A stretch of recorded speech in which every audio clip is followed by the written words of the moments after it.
Well, nag-enjoy po ba kayo sa ating camp? Amen? Well, we had a great time last night. Ako'y naniniwala na nag-enjoy din po kayo sa mga preachings kaninang umaga. Amen? I was watching through live stream and I'm hearing amen. So, ibig sabihin ay gising po ang mga delegates natin. Amen? Alright. Sino yung mga natulog dun sa tent? Dun. Sino yung mga natulog dun? O nakatulog ba kayo dun? Sino yung natutulog dun tapos nagising kayo, nauulan na lang kayo? Raise your hand. Alright. Kala nyo, ulan yun, laway yun ng katabi nyo. Pero nakatulog ba kayo? Ha? Hindi. Saan kayo lumipat? Dito na sa auditorium. Alright. At least nakatipid kayo ng ligo, di ba? Dahil naulan na, hindi na ligo, nag-necktie na lang, amen? Pero it's a blessing to have a place like this na nakapagdadaos po ng isang masayang camp para sa mga young people. But nag-enjoy ba kayo sa breakfast? Sino nag-almusal? Amen. Sino nagmerienda? Alright. Sino yung habang natutulog yung iba, nakain ka pa kagabi? Amen. Masaya ba kayo ngayong umaga? Amen? Well, we praise the Lord. Para namang hindi umulan, mainit na naman ng sikat ng araw. Talagang mamaya na lang ulit, pagtutulog na kayo. Mas maganda daw yun pagtulog kayo, tsaka bubuhos ang ulan. No? Pero we praise the Lord. We are here this morning. I had a great time last night sa ating pong graduation ng ating mga Bible student. And it's a blessing na merong institute po dito na nagtuturo ng mga tao para lalo magmahal at maglingkod sa Panginoon. Sino po yung ngayon lang umaga dumating? You were not here last night, pero you just arrived today. Anybody? Alright. Amen. Amen.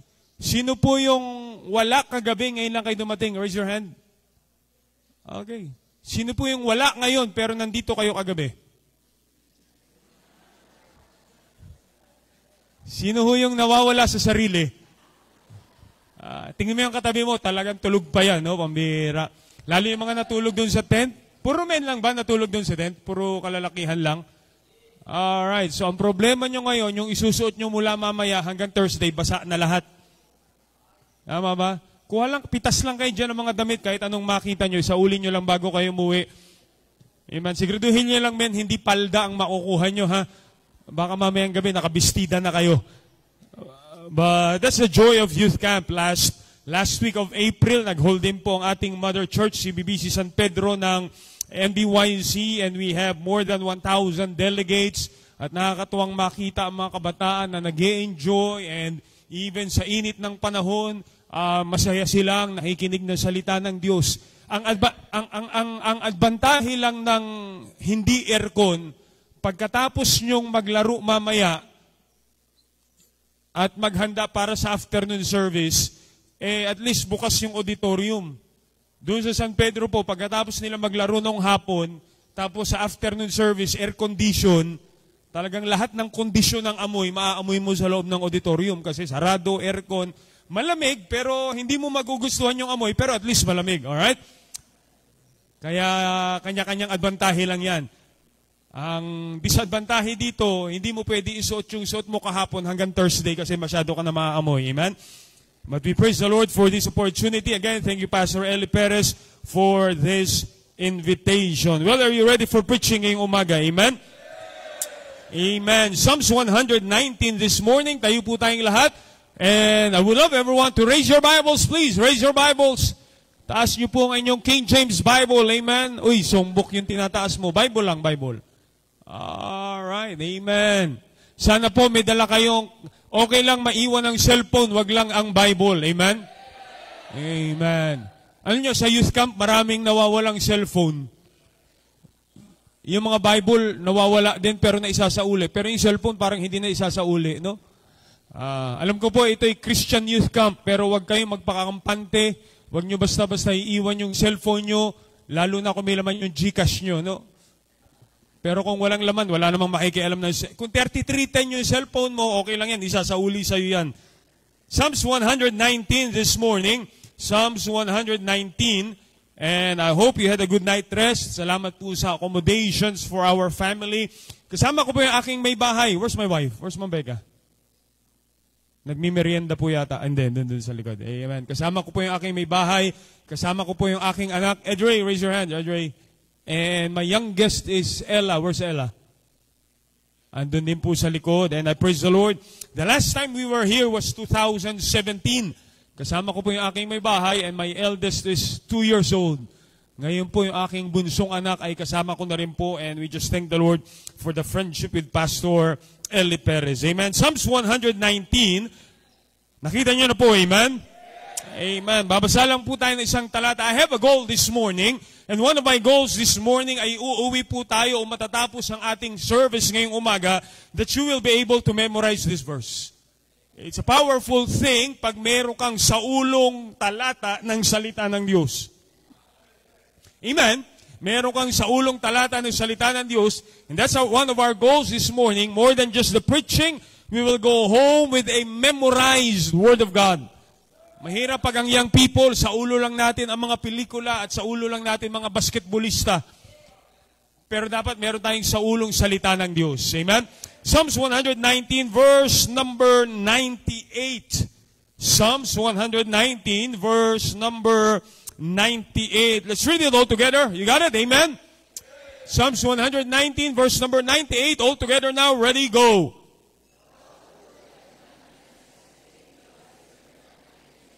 For they are ever with me. I want all the ladies to read this verse. Ladies, read it out loud. Ladies, ready, go.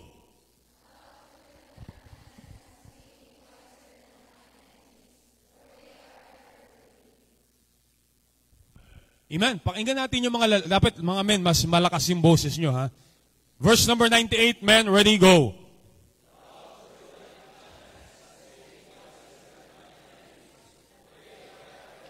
Amen. The Bible says here, thou, through thy commandments, hast made me wiser than mine enemies, for they are ever with me. Let's go to the Lord in prayer. Dakilang Diyos, salamat po sa umagang ito. Thank you for a good night rest you've given everyone. Salamat po, nagkaroon man ng abirya sa tulugan ng mga men. But their heart's desire this morning is to hear from your word.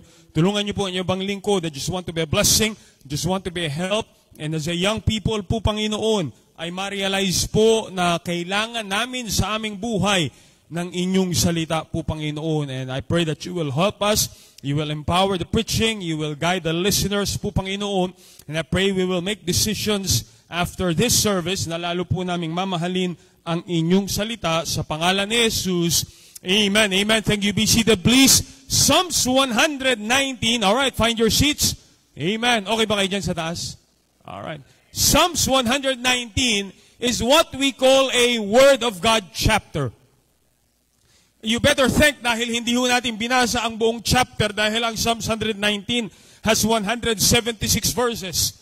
Psalms 119 is a Word of God chapter at ito po lahat ay nagpapatungkol sa kahalagahan ng salita ng Diyos. When you read verse number 1, blessed are the undefiled in the way who walk in the law of the Lord.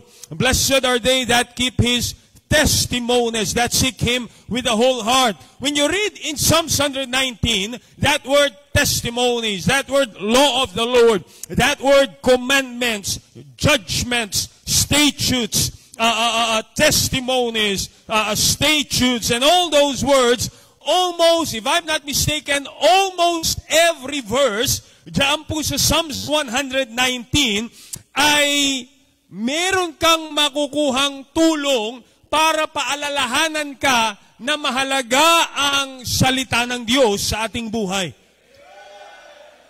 Now, this is a Baptist camp, and I believe kung meron man dapat mas maging mahalaga na maunawaan natin sa ganitong uri ng pagtitipon, ay makita natin gaano kahalaga ang salita ng Diyos sa ating buhay. Now, I hope this morning, hindi ka lamang pumunta para makipag-basketball, amen?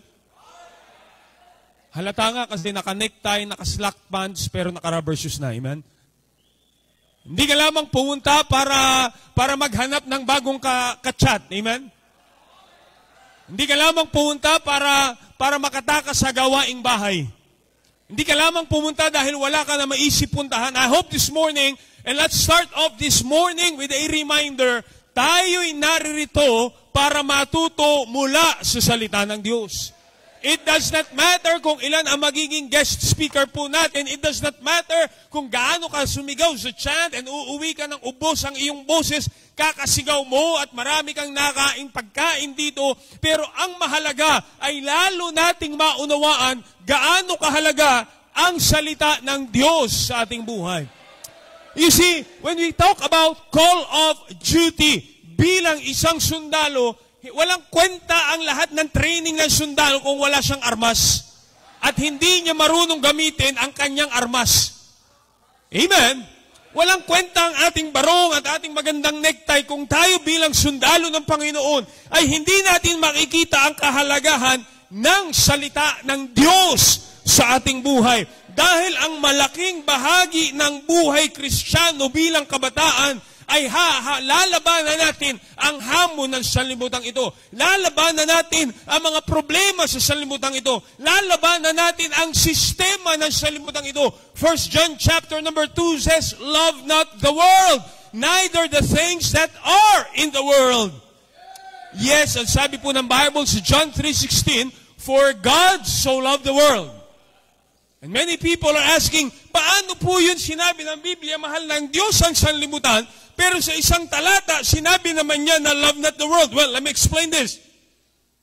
When the Bible says, for God so loved the world, ang tinutukoy po ditong sanlibutan ay yung mga tao sa sanlibutan. That's you and me. Minahal ka ng Diyos, kaya siya namatay sa krus ng Kalbaryo. Anumang uri ng tao ikaw, anuman ang ranggo mo sa mundong ito, minahal tayo ng Diyos. That's why the Bible says, for God so loved the world. But yet, when the Bible says, love not the world, ang pinatutukuyan po dito ay yung sistema ng sanlibutan. Yung ideolohiya ng sanlibutan. Yung mga gawi at pamumuhay ng sanlibutan.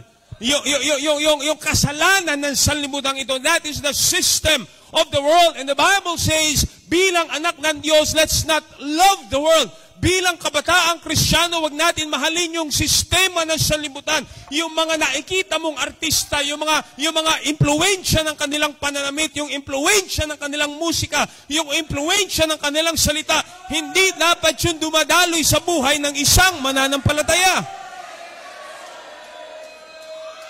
But yet, bilang makasalanan, minsan sa ating buhay, ay gusto pa rin nating yakapin ang bagay na yan.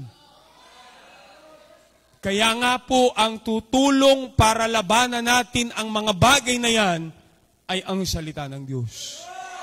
It will always be the Word of God. If you remember in Matthew chapter number 4, ang Panginoong Jesus sa kanyang simula ng kanyang ministry ay sinimulan po siyang tuksohin ng dyablo. You remember that? When he was tempted of the devil, ang sabi ng dyablo sa kanya, kung ikaw talaga ang Diyos, yan tinapay ay gawin mong bato. Kung ikaw talaga ang Diyos, ay sambahin mo ako at ibibigay ko sa iyo ang sanlibutan ito.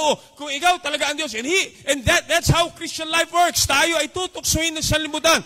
But if you remember in Matthew chapter number 4, ang pinaka-effective na instrumento ng Panginoon para na paglabanan niya ang tukso ng sanlibutan was when He always says, it is written. It will always be through the power of the Word of God. Kaya nga, paano natin paglalabanan ang sistema ng sanlibutan? Paano natin mapagtatagumpayan ang mga suliranin natin bilang kabataan kung tayo ay kulang ng kaalaman sa salita ng Diyos? But yet, the Bible is very clear this morning. Sa binasa po nating talata, it is very, very clear on the Word of God when the Bible reminds us in Psalms 119, verse number 98. Let's read it all together. Bago matapos itong preaching na ito, sa ulo mo na ito. Amen? Parang ayaw nyo magsa ulo ng verse. Psalms 119, verse number 98. Ang sabi ng Bible, Thou, through thy what? Commandments, has made me, what's the word? Wiser than my enemies. That word commandment has always been talking about the Word of God. Salita ng Diyos. Tatlong bagay nais ko makita natin ngayong umaga, and listen and hear me well this morning. Number one, there is a wicked one that is subtle. The wicked one that is subtle. In 1 Peter chapter 5, verse number 8. Open your Bibles, please. 1 Peter chapter number 5, verse number 8. Ang sabi ng Bible, be sober, be vigilant, because your adversary, sino po? Devil, as a roaring lion, walketh about, seeking whom he may devour. Ang bawat mananampalataya ay dapat maunawaan natin na meron tayong kaaway. That adversary is talking about our enemy. At ang kaaway po natin is none other than the devil. Look, I've heard it from Pastor Randy this morning. Hindi nyo kaaway ang inyong pastor. Hindi natin kaaway ang ating authority. Hindi mo kaaway ang simbahan. Hindi mo kaaway ang mga taong tinuturuan ka lumakad sa tama. We have but one enemy, and that is the devil. And in Genesis chapter number 3, verse number 1, sabi ng Bible, the devil is subtle, sutil, tuso, mapangraya. Mga kapatid, ang kalaban nating dyablo ay hindi po siya Diyos at hindi niya alam lahat ng bagay, but he is a wise enemy, seeking whom he may devour. Isi maunawaan po natin. Kaya nga po si Eva ay natukso ng dyablo because he is subtle. Amen? Di ba sabi ng Panginoon kay Eva, Eva, pag kinain mo yung pinagbabawal na bungang yan, tiyak na kayo'y mamamatay. You remember that? Dumating ang serpent at sabi niya, anong sabi ng Diyos nyo? Biriin nyo, ang talino ng dyablo na nagagawa niya na ang tao ay pagdudahan yung sinabi ng Diyos. Kaya nung sinagot ito ni Eva, ang sabi niya, sabi ng Diyos namin, pag kinain namin yan, anong sabi ni Eva? Baka kami mamatay. Ang sabi ng Panginoon, tiyak na kayo'y mamamatay. Dahil ang dyablo po ay napakatuso, Eve then said, baka kami mamatay. Nauunawaan niyo pa, we have a wicked one, an enemy that is very subtle. Ang ating kaaway na dyablo ay mapangraya. Hindi po siya makapangyarihan, pero gusto niyang sirain ang buhay mo bilang kabataan. Isang bayan tiyak, kung ikaw ay ligtas, hindi ka na madadala ng dyablo sa impyerno. Are you saved this morning? Amen?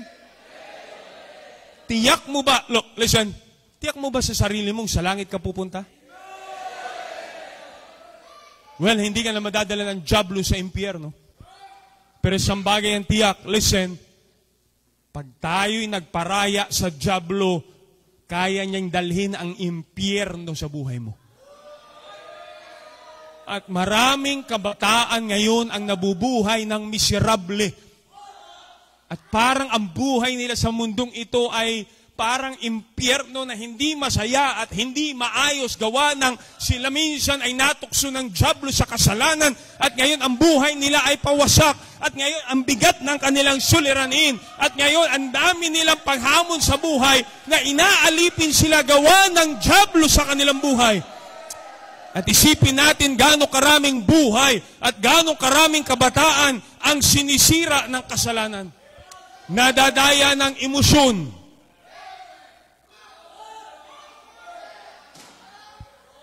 Sa murang edad ay akala niya siya'y umiibig na. Akala niya ang buhay ay tumatakbo sa kanyang sarili lamang. Nabubuhay sa pleasure. Nabubuhay sa pagiging sakim. Nabubuhay sa akala niya pag gusto niya ay makukuha niya. And he thought when you have it all, akala mo na masaya ang buhay mo bilang kabataan. Nabubuhay sa puot sa magulang.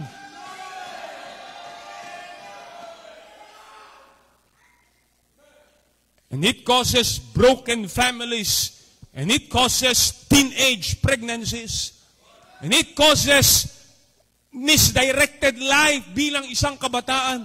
We have a 14-year-old sa aming simbahan. When he got saved, sabi niya, salamat ako'y naligtas, pero sa edad kong ito ay iniisip niya ng kitilin ang sarili niyang buhay. Why? Dahil nadadaya ng dyablo at napupuno ng puot at napupuno ng sama ng loob ang kanyang buhay. Why? because we have a wicked one. The devil is so subtle. Alam niyang hindi ka na madadala sa impyerno, kaya nga pipiliin niya sirain ang iyong buhay. I was trying to make a study, and here are 5 things. Here are 5 things na pinaglalabanan ng maraming Kristiyanong kabataan. Number 1 is peer pressure. Mga kabataan na pinipilit nilang mamuhay ng tama, pero sila ay nape-pressure na kailangan gayahin nila yung mga taong nakikita nila sa social media. Kailangan gayahin nila yung mga artistang nakikita nila sa telebisyon. Kailangan gayahin nila yung mga kabataan na dapat meron na rin silang boyfriend at meron na rin silang girlfriend. At dapat kailangan din nilang sumikat sa social media. At kailangan piliin na rin nila yung kasuotang maiiksi para sila'y sumikat. That is peer pressure.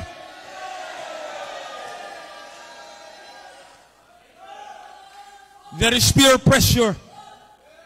There is mental health struggles. Mga kabataan na humaharap ng pressure na kailangan mo magtagumpay sa iyong pag-aaral at sa iyong trabaho para ikaw ay sumikat, para ikaw ay makilala, na pag hindi mo napagtagumpayan yan, at maraming kabataan sa edad na 15-16 anyos ay humaharap na sa depression at humaharap na sa anxiety, at maraming Kristiyanong kabataan na pambira, iniisip kitilin ang sariling buhay because they are very pressured on their mental health. And I believe sa ating kalagitnaan, you may deny it, pero maraming Kristiyanong kabataan right here are in a broken family, and you are so pressured na paano mo aayusin ang tatay at nanay relasyon ng magulang mo, paano mo aayusin ang problema sa inyong tahanan, and sometimes you think the only escape out is magtatayo ka ng sarili mong pamilya na hindi mo rin naman alam ang gagawin, and the problem becomes bigger. At maraming kabataan, iniisip na lumayas na lang sa bahay nila, not really knowing saan pupunta, anong direksyon ng buhay. Pumupunta na lang sa bisyo, pumupunta na lang sa immoralidad, pumupunta na lang sa droga, at lalong nawawasak ang buhay. That struggle of social media influence. Dahil binababad na rin ng maraming Kristiyanong kabataan ang oras nila sa social media. Nakala nila dapat marami din silang likes. Dapat lahat kahit kalokohan ay gagawin para mag-trending lang ang buhay. And really you thought you are enjoying it, pero the devil is deceiving you.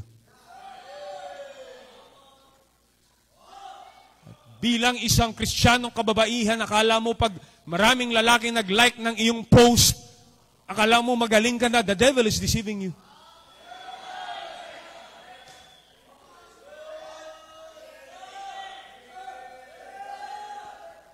Mga kabataan, another struggle you face is that lack of discipline and lack of spiritual growth. Na hindi mo kinakayang disiplinahin ang iyong sarili. Hindi mo nakokontrol ang iyong oras sa gadget. Hindi mo na kaya kontrolin ang oras mo sa pagpupuyat gawa ng gadget. At dahil dito, pati pagbabasa mo ng Biblia, pati pagsimba mo, hindi mo na kaya kontrolin ang oras ng iyong pagtulog. Inabot ka ng 2:00 ng madaling araw na meron kang kachat na hindi mo naman kilala. At yung kawalan ng disiplina na 3 oras, 4 na oras na naglalaro ng online games.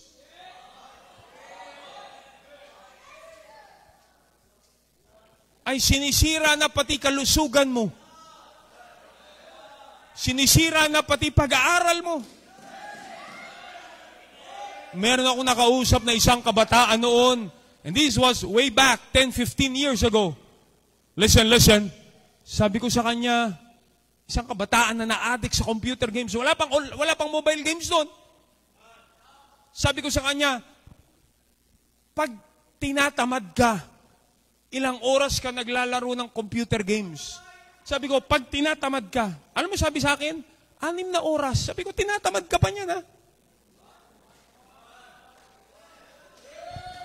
Wala nang disiplina sa sarili.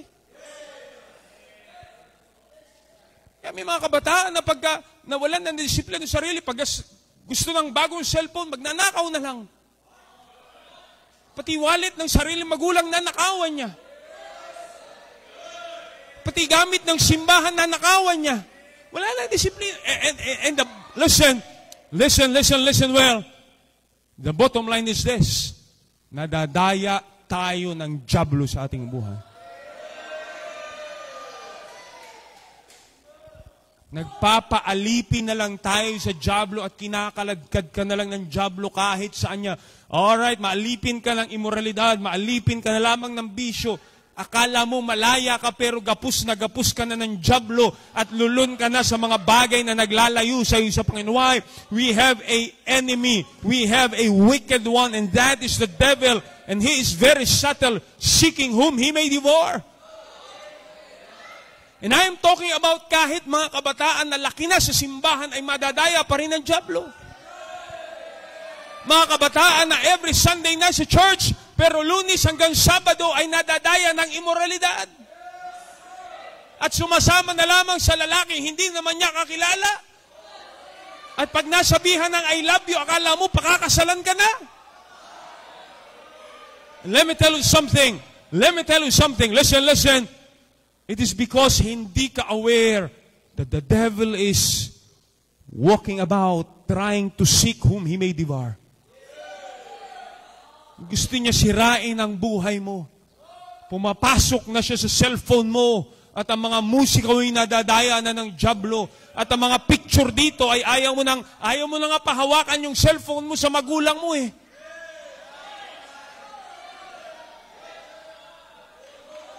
Akala mo ang higpit, pero sa totoo lang, ginagapos ka na ng kadayaan ng dyablo sa buhay mo. And let me tell you something. Listen. You need help. Alam mo, sabi mo minsan, kaya ko pagtagumpayan to sa sarili ko. Ginawa mo na last year, hanggang ngayon alipin ka pa rin. At ang sinasabi mo ngayon ay, pag natapos tong youth camp na to, talagang aayusin ko na ang buhay ko. Pero bumabalik pa rin sa dati. Why? Dahil merong kulang sa buhay mo. Listen, number 1, we have a wicked one that is subtle. Mapangraya po ang dyablo. Ang dyablo ay hanapin niya at hindi siya titigil, hanapin at sirain ang buhay ng isang kabataang katulad mo. Number 1, the wicked one that is subtle. Number 2, the wisdom that is available. A wisdom that is available. I'm sabi ng Bible sa James chapter number 4. Open your Bibles, please. James chapter number 4. James chapter number 4. James chapter number 4, verse number 7. Submit yourselves, therefore, to God. What's the next 3 words? Say it out loud. What's the next 3 words? Hello, you listening? Submit yourselves, therefore, to God. What's the next 3 words? Go! Ay, hindi kayo magtatagumpay sa dyablo talaga, pambira. What's the next 3 words? Ready, go! Parang ito lang nagsasalita. Dito nga. What's the next 3 words? Ready, go! Nag-almusal ba kayo dong? Taas! Ready! Ready, go! Mira, parang galing sa langit, no? Dito nga, dito. Ready, go! Galing sa taas, parang galing sa ilalim naman to ng lupa. What's that 3 words? Ready, go! Hey, that's a wisdom from God. Let me help you this morning. We have a wicked one that is subtle. But understand this, Though ang dyablo po ay matalino at siya po ay sutil, ang Panginoon po ay mas pantas at meron siyang sinulat na mas pantas na aklat dahil tayo hindi magtatagumpay sa ating sarili lamang kung hindi tayo hihingi ng karunungan sa mas magaling kaysa sa atin. Now, the devil may be a wise adversary, pero ang sabi ng Bible sa Psalms 119, verse number 98, through thy commandments, thou hast made me, what's the word? Tulungan nyo naman ako dong. Thou hast made me what? Say it out loud. Thou hast made me? Now, listen, the devil may be wise at marahil kulang ang atin at iyong kaalaman, but this word has made you wiser. Matalino man, meron mang matalinong dyablo, but there is a wiser God. Isa lang ibig sabihin nito. Kaya mong pagtagumpayan ng dyablo. There is a wisdom that is available para ikaw ay makalaya mula sa pagkagapos ng alipin ng kasalanan ng dyablo sa iyong buhay.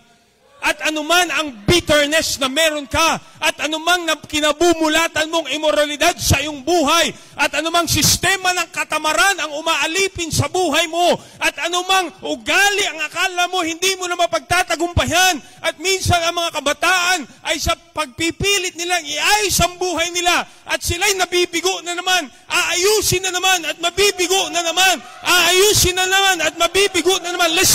Listen well. Minsan, listen, nafu-frustrate na lang tayo at sinasabi, hindi ko na maayos to, hindi ko na mababago ang buhay ko, ayaw ko na. At ang marami na akong kabataang nakikita na naglalaslas na lang.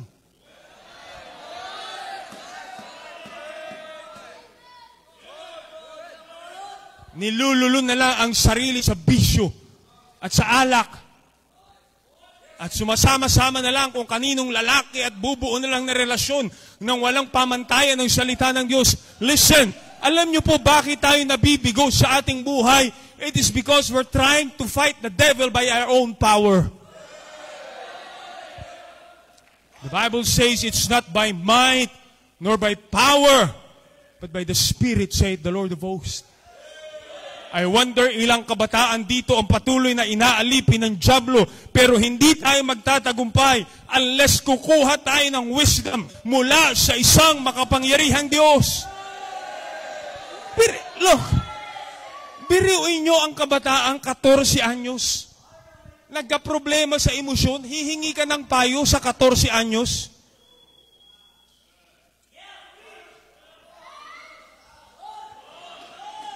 Ililihim mo sa magulang mo, hihingi ka ng payo sa 15 anyos.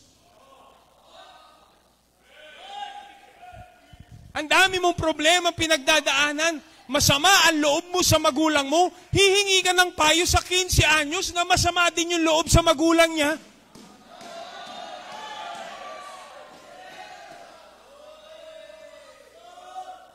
And at the back, the devil is just happy dahil nagtatagumpay siya na yung kanyang katalinuhan ay nagkaroon ng epekto at nasisira ang iyong buhay. But listen, a wisdom is available. James chapter number 1, verse number 5, if any of you lack wisdom, let him ask of God. At hindi natin kailangan ng isang aparisyon mula sa langit at dadako sa buhay mo. At hindi natin kailangan ng matutulog ka at ikaw ay mananaginip kung anong gagawin mo. Why? Because that wisdom is already available in the very Word of God. Now, let me ask you, listen, ilan talata ang sa ulo mo ngayon? Hey, wake up, gising. Ilang verse ang sa ulo mo? When the devil is tempting Christ, ang sabi ng Panginoon sa kanya, it is written, ang binanggit niya ay verse. Ikaw, anong verse ang sa ulo mo? Paano tayo makakasaulo ng verse? Preaching nga, tulog tayo.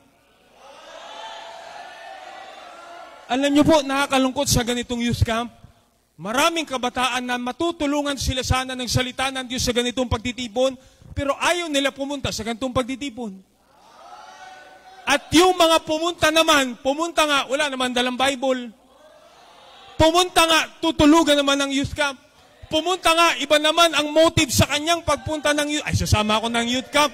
Sasama ako ng youth camp, magdadala ako ng basketball. May basketball, walang Bible.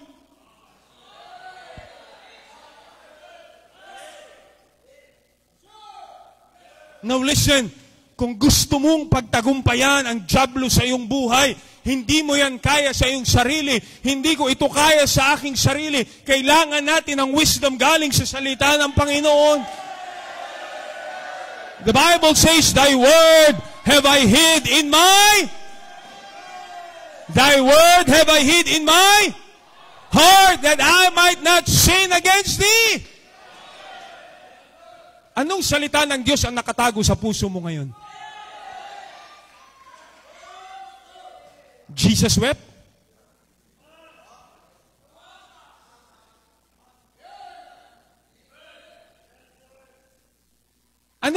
Di ba sabi ng Bible, we have the whole armor of God and we have the sword of the Spirit, which is the Word of God. Gaano pang katalas ang Word of God sa puso mo?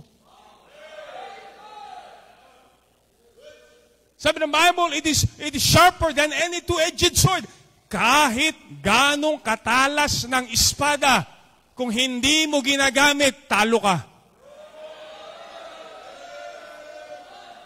Kahit ganong kadami mong armor at barel, kahit ganong kadaming bala niyan, kung hindi ka marunong gumamit, talo ka.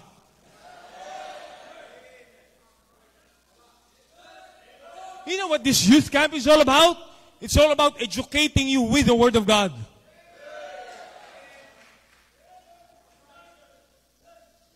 Tanong ko, anong verse mo sa Bible, bakit ka nasimba pag Sunday? Sabi kasi ng nanay ko, sumimbe. Anong verse mo sa Bible, bakit ka nagsusoul winning? Si pastor kasi, dapat na mag-soul winning. Anong verse mo sa Bible, ladies, pag sinabi ka, ba't ka lagi nakapalda, hindi ka man lang nagpapantalon? Yung reliyon kasi namin, higpit eh.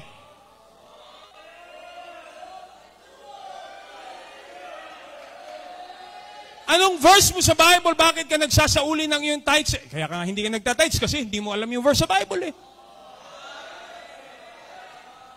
Kaya maraming kabataan akala nila, ang Baptist, pareho lang yan ng Katoliko, pareho lang yan ng Iglesia, pareho lang yan ng dating daan. Hindi po. Because we have our final authority, the Word of God. Man, anong verse mo sa Bible, ba't nagpapagupit ka na maayos? Sige, alam mo ba yung salita ng Diyos? How can we be wiser than our enemies kung ignorante ka naman dito?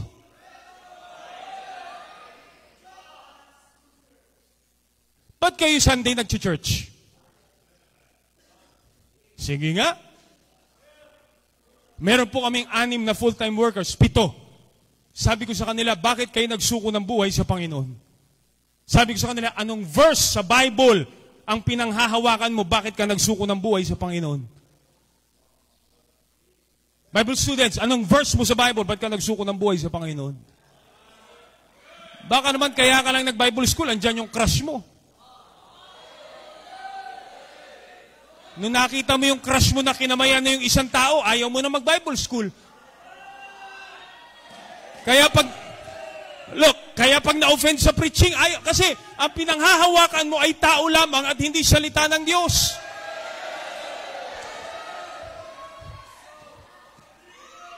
Anong verse mo sa Bible, ba't hindi ka naninigarilyo? Sabi kasi ng Bible, thou shalt not smoke. Saan yun?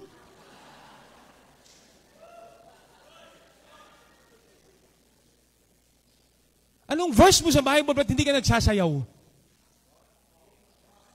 Thou shalt not dance? Look, alam niyo bakit tayo talunan ng dyablo? Bakit maraming Kristiyano talunan ng dyablo? Ang dami nating alam na pelikula, ang dami nating alam na basketballista, ang dami mong kilalang artista, sa ulo mo ang palabas at lahat ng Facebook channel ay na-like mo na, pero wala kang sa ulong verse sa Bible. And when you are called to that duty, sa baril mo, di ako marunong gumamit. Duduraan ko na lang sila lahat. Hindi ka magtatagumpay. Because it is only through the commandments, the Word of God, that you will be wiser than your enemies. Ba't ka nagsusoul winning? Anong verse mo sa Bible? I mean a verse. Sabi ni pastor, alam ko sabi ni pastor. Ano ang verse yung sinabi ni pastor? Galing ka sa church. Tatanungin ka, anong preaching? Galing sa Bible. Siyempre, preaching galing sa Bible. Paano? Pag uwi, galing church, uuwi sa bahay, pag uwi, bubuksan na naman yung Itbulaga, nanonood na naman ng nasayaw, nalimutan na lahat ng preaching na napakinggan. Listen, here's what I tell our people.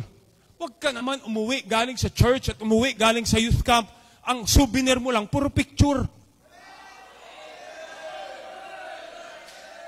Nasa sasakyan ka pa lang, nakapag-post ka na ng mga picture. Pero ni isang verse, wala kang natandaan. Nadagdagan ka ng 200 friends, pero isang talata, wala kang sa ulo. Tanong, anong preaching kagabi? Huwag niyo buksan notebook niyo, hindi naman kayo nag-take notes,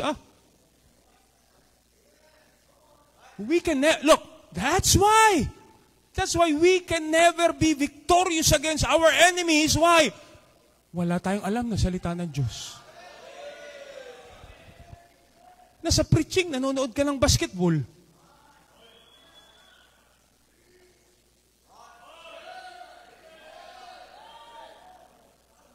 And we are in a famine of hearing the Word of God from young people na puno ng teknolohiya, alam ang AI, alam mag-Canva, alam mag-Facebook, alam mag-X, alam mag-Instagram, alam mag-Threads, alam lahat ng social media, at marunong mag-TikTok.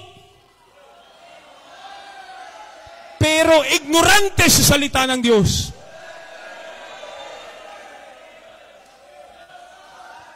We had a NBYC last April. Sabi ko sa mga young people, libre na ang food nyo sa NBYC, pero dapat mag-recite kayo ng verse sa area leader nyo. Pag hindi kayo nag-recite ng verse, mamamatay kayo sa gutom. O di nag-recite, gutom na yan eh. No, ano kaya kung bago mag-lunch mamaya, magre-recite muna ng 10 verse bago bigyan ng lunch? Bago mag-basketball, magre-recite ng 20 verse.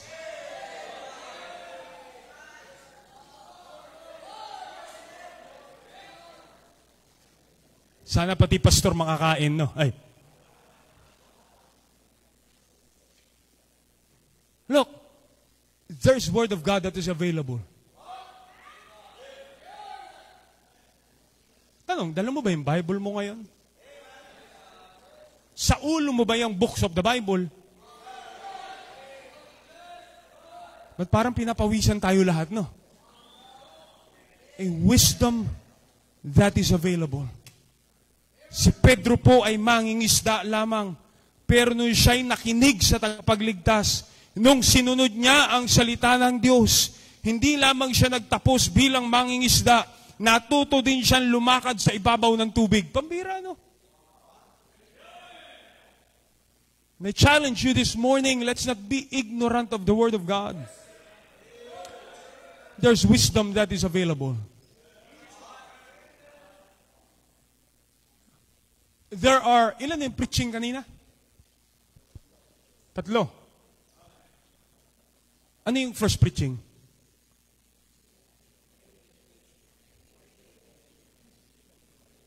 May quiz tayo. Get 1/4.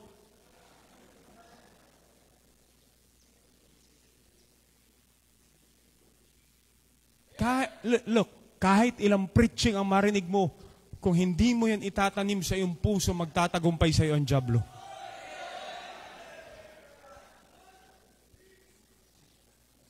Masaya ho pag marami tayo ngayon. Pero pag uwi mo sa bahay, dapat may baon kang salita ng Diyos sa puso mo. Alam nyo bang may verse sa Bible na Children, obey your parents in the Lord. Alam nyo bang may verse sa Bible na honor thy father and thy mother? O bakit hindi natin sinusunod ang magulang natin?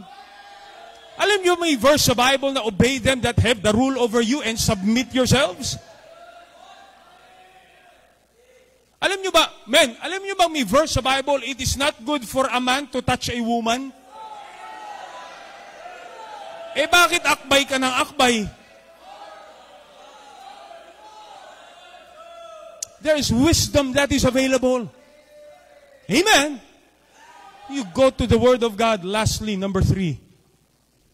Magsasaulo pa kayo ng 20 verses bago mag-lunch. Amen? Number 3. Look at verse number 98, Psalms 119. Psalms 119, verse number 98. Sa ulo niyo na yung verse? Sige nga, sarado natin Bible natin. Pati ba naman pag may memorize ng verse, dadayain nyo pa. Psalms 119, verse number 98. Ready? Ready, go!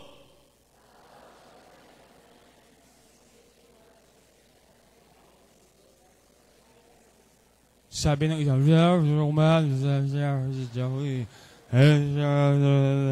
ever with me. Paano ka naman makakemorize? Tulog ka na sa service. Adong. Verse number 98. Recite it out loud. Ready? Go!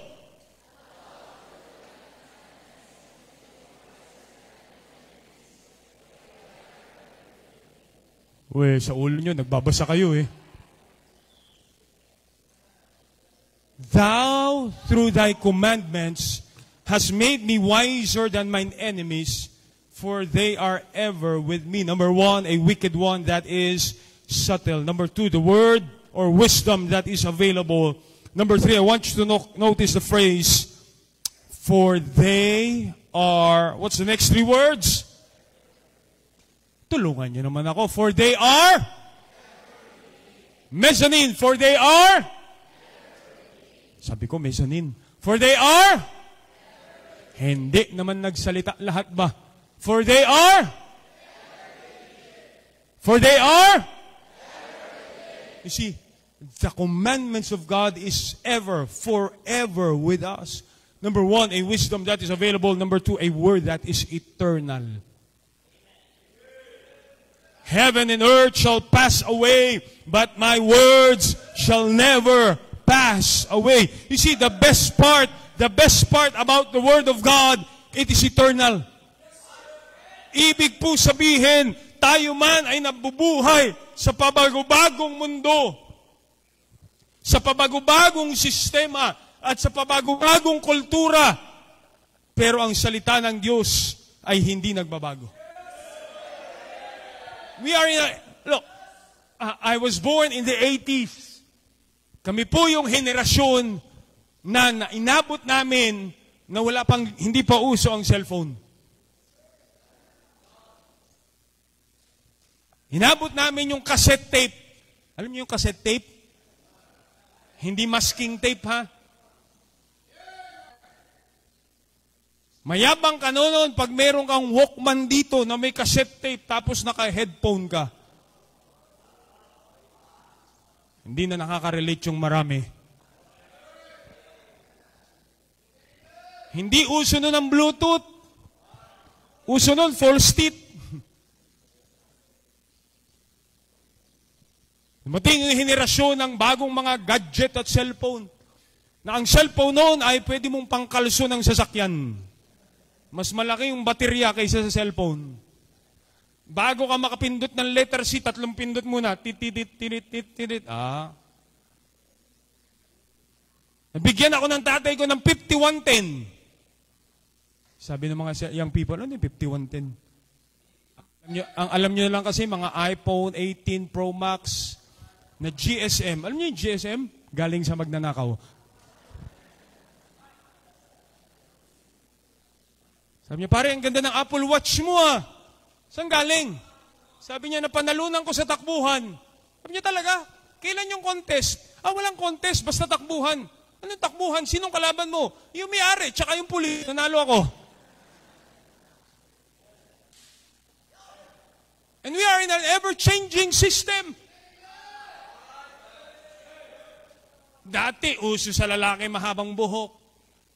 Umuso sa babae maiksing buhok. Umuso sa lalaki yung nagpapahikaw. Tapos yung lalakihan pa yung butas, no? Yung kasya isang gulong. Nakita na kayo nun? Sabi ko, kawawa. Nauso yung magpatato.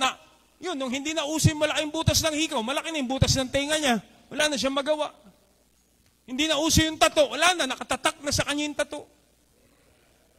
Nauso yung low waist, na yung bewang nasa tuhod na. Pabago-bago ang sistema ng mundo. At pagka sinundan mo ang sistema ng mundo, walang katapusang paghabol sa sistema ng mundo. Kaya nga bilang mananampalataya, dapat ang wisdom natin, kinukuha natin sa salita ng Diyos, that is eternal. Hindi nagbabago. Ngayon, uso na yung vape. Hindi naman sigarilyo to, vape naman to. Pabago-bago lang yan. Pag umuso ang tambutso, sa tambutso ka na rin maninigarilyo. The Bible still remains the same. Your body is the temple of the Holy Spirit. Therefore, glorify God in your body and in your spirit, which are God's. Amen? Umuuso ang panahon ngayon na hindi na nila pinauuso yung kasal.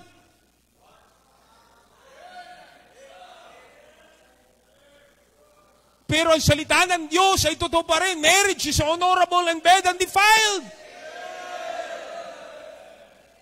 Young people, I beg you, there's a word of God that is eternal. And the only way you can win over your enemies, which is so wise, is love the word of God in your life. Gawin mo tong partner ng buhay mo.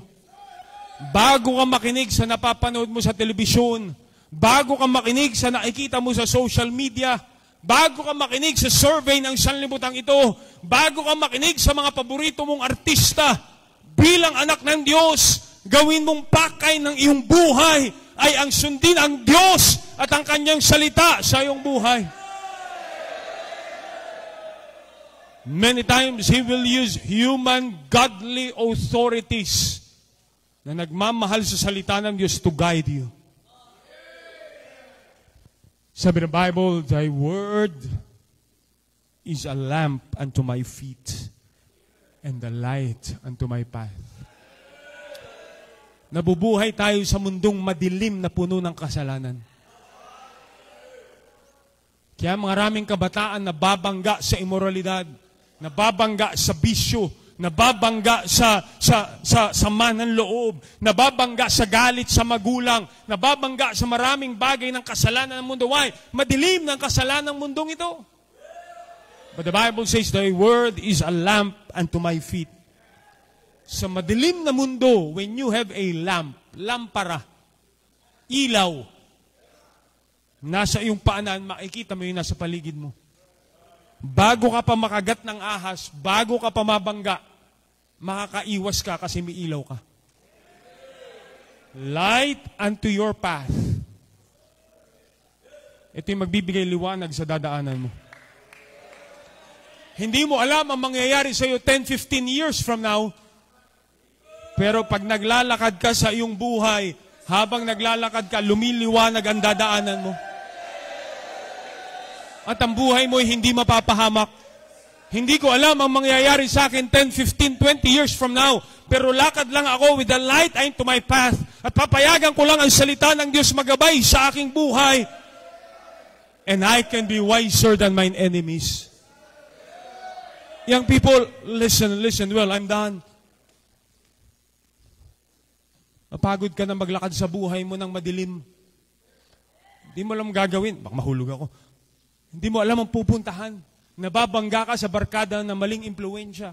Nababangga ka sa isang lalaki na sisira ng buhay mo. Nababangga ka sa bisyo na sisira ng buhay mo. Nababangga ka na lang sa mga taong tutulungan ka magtanim ng sama ng loob. Na pati magulang mo ay pinagsasalita mo na ng hindi na maganda. Pati magulang mo ay minumura na mo. Why? Because the devil is wise enough to destroy your life. But listen and listen well. Sabi ng verse number 97, Psalms 119, Oh, how I love thy law. It is my meditation all the day. Through thy commandments, thou hast made me wiser. Kaya mong pagtagumpayan ng dyablo ngayong umaga kung kakapit ka sa salita ng Diyos. This week, we have tonight. Tomorrow morning is another 4 preachings. Thursday morning is another 4 preachings. Every night we have 1 or 2 preachings. Makakapakinig kayo ng 11 salita ng Diyos. Pag napariwara pa ang buhay mo, hindi na kasalanan ng simbahan. Ang dami kong problema, ang bigat ng problema sa bahay, pero meron kang salita ng Diyos. Pag ang buhay mo ay nasira pa ng bisyo at barkada, hindi na kasalanan ng Diyos. Dahil pantasma ng ating kaaway, but thou hast made me wiser through thy commandments. Saliksikin mo mula sa salita ng Diyos. Bakit ba hindi dapat mag-boyfriend? Bakit ba dapat ako hindi manigarilyo? Bakit ba dapat ako magdamit ng maayos? Bakit ba dapat pahalagahan ng simbahan sa aking buhay? Alamin mo, find it from the Word of God. And you will have the sword of the Spirit. Sige, Diablo, lapit ka. Meron akong salita ng Diyos. And you may be a 14-year-old boy, but you can be wiser than the devil. You may have a broken family, but you can be wiser than the devil. You may be a young lady na ligaw ang iyong landas, pero meron kang salita ng Diyos, and I beg you, you can be wiser than the devil. Go back to verse number 97. Oh, how I love thy law. It's time for a revival of young people na mamahalin mo ang salita ng Diyos kaysa sa barkada mo. Kaysa sa libutan ito. Kaysa sa lalaking may itsura man, pero wala namang maayos na prinsipyo sa buhay. This book of the law should be your meditation, and it will give you good success. Young people, listen. Kamusta ang relasyon mo sa salita ng Diyos? Pag kayo naupo sa church, at kayo nakikinig ng preaching ng pastor, at kayo ay tinatamaan, huwag kang maging uri ng young people na, si pastor, pinatamaan na naman ako, pinatamaan na naman ako.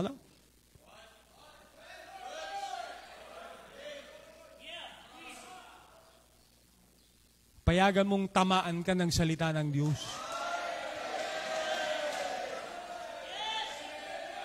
Let the Word of God change your life. Kilang Diyos, salamat po sa inyong salita. Lord, I beg you this morning, the young people needs to love again the Word of God sa aming buhay. Because this will make us wiser than our enemies. At kung hindi po namin ito papayagan, Panginoon, patuloy na sisirain ng dyablo ang aming buhay. Patuloy na sisirain ng dyablo ang aming pamilya. And even our future will be destroyed if we will not be wiser than our enemies. Ngunit ang tutulong lamang po sa amin ay hindi teknolohiya, hindi barkada, kundi ang salita ng Diyos. Revive us, O God, this morning. In Jesus' name we pray. Amen. Young people, ikaw nakakaalam ng relasyon mo sa salita ng Diyos. Ikaw nakakaalam kung ikaw ba'y narito sa simbahan, gawa ng tao o gawa ng salita ng Diyos? When was the last time you personally opened the Word of God? Matigas na ba masyado ang puso mo para basagin ang salita ng Diyos? O ngayong umaga magkaroon tayo ng magpakumbabang puso para magpabasag at magpabago sa salita ng Diyos? Habang tinutugtog po ang awiting paanyaya, the altar is open. Kusapin natin ang Panginoon. Marahil ikaw ay nagre-rebelde na sa